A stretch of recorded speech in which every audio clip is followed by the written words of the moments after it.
We provide you the platform to turn your dreams into reality. Give wings to your aspirations with KR Mangalam University. आ रही है तो अब क्या तस्वीर निकलती हुई दिखेगी। और यहाँ पर सर अहम सवाल हम घुसपैठ का कर रहे हैं, तो फिर हिमंता बिस्वा शर्मा भी इन दिनों चर्चाओं में हैं, अपने बयानों को लेकर लगातार चर्चाओं का केंद्र बने रहते हैं। तो क्या यहाँ पर असम में इस बार किसका जलवा दिख रहा है?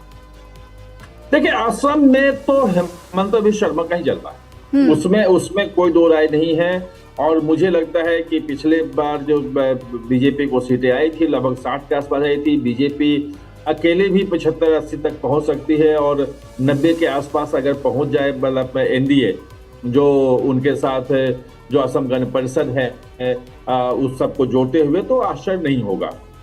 एक बार नतीजे 4 को आएंगे तो पता चलेगा। अभी एग्जिट पोल भी वहां का आने वाला होगा, वो एग्जिट पोल जब सामने आएगा तो दिखेगा कि सचमुच में कितना। तो इसी बीच एक बड़ी खबर आ रही है, आपको बता दें कि बंगाल चुनाव को लेकर ये बड़ी खबर आपको बता रहे, पी मार्क के सर्वे में पश्चिम बंगाल में बड़ा उलटफेर हुआ है। बीजेपी को 150 से 175 सीटें हो सकती है, टीएमसी को 118 से 138 सीटें मिल सकती है।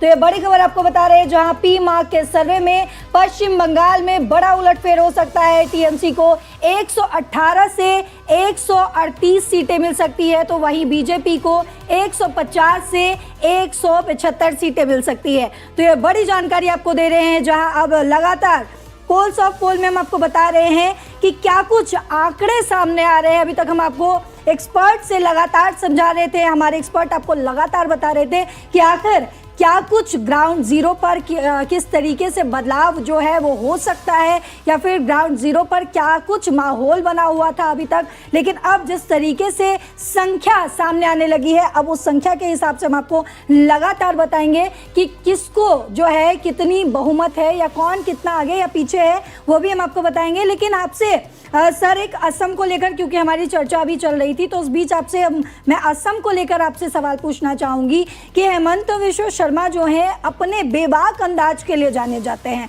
हमेशा ही वो बहुत बेबाक होकर बोलते हैं। तो क्या उस बेबाक अंदाज का जो है उनको फ़ायदा इस बार के चुनाव में मिलने वाला है? क्या उनका जादू जो है लोगों पर चलेगा, या फिर उस वजह से कहीं ना कहीं जो है बीजेपी को उसका असर जो है देखने को मिल सकता है?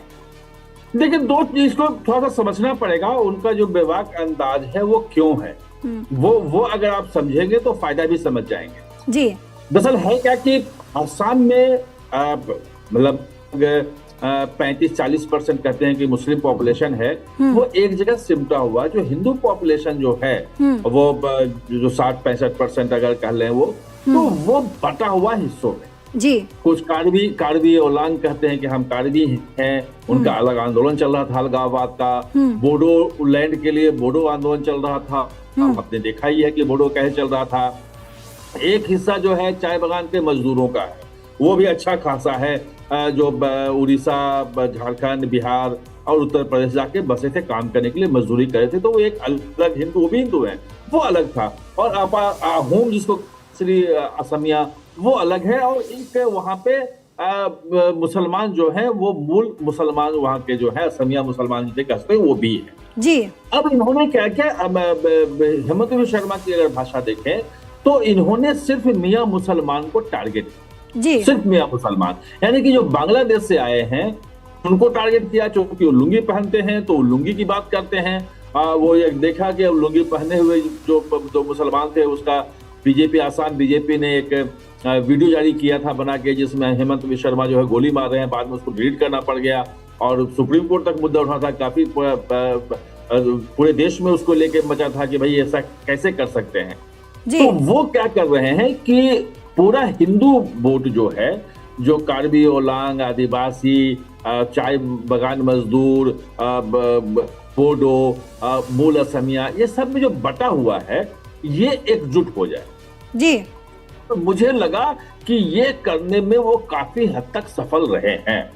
और अगर मैं 90 के आसपास सीटें उनको बोल रहा हूँ, बीजेपी मतलब एनडीए को सब मिला करके ज्यादा भी हो सकती हैं, तो इसीलिए कह रहा हूँ कि वहां जब हम घूम रहे थे तो कहीं ना कहीं वो हिंदुत्व वाला जो चीज थी, फीलिंग जो थी, वो लोगों में था।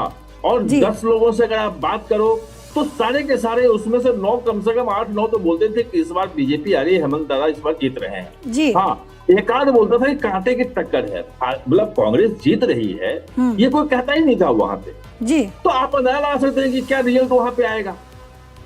बिल्कुल। सर एक अगर मैं आपसे और सवाल पूछना चाहूँ, वो सीधे तौर पर हिंदू मुस्लिम की बातें कहते आए हैं, जब भी हमने उनको सुना है तो वो हिंदू और मुस्लिम को लेकर बोलते हैं। तो क्या इससे जो है इस बार जो एग्जिट पोल सामने आ रहा है या फिर पोल्स ऑफ पोल में हम जो बातचीत कर रहे हैं, क्या इसका असर जो है वो 4 मई को दिखेगा? नहीं, निश्चित रूप से दिखेगा। देखिए, अगर आसाम को समझे, अगर वो हिंदू मुस्लिम की बात कर रहे हैं और खासतौर पे बांग्लादेशी घुसपैठिए मुस्लिम की बात कर रहे हैं जी, लोग मियां मुसलमान की बात कर रहे हैं जी, तो आपको समझना पड़ेगा आसाम का इतिहास। जी, 1971 में भी बड़े पैमाने पे घुसपैठ मतलब बांग्लादेश से लोग आए, वहां बसने लगे और 1979 सर इस में वक्त एक बड़ी खबर सामने आ रही है, पहले हम उसका जिक्र कर लेंगे। आपको बता दें कि पीपल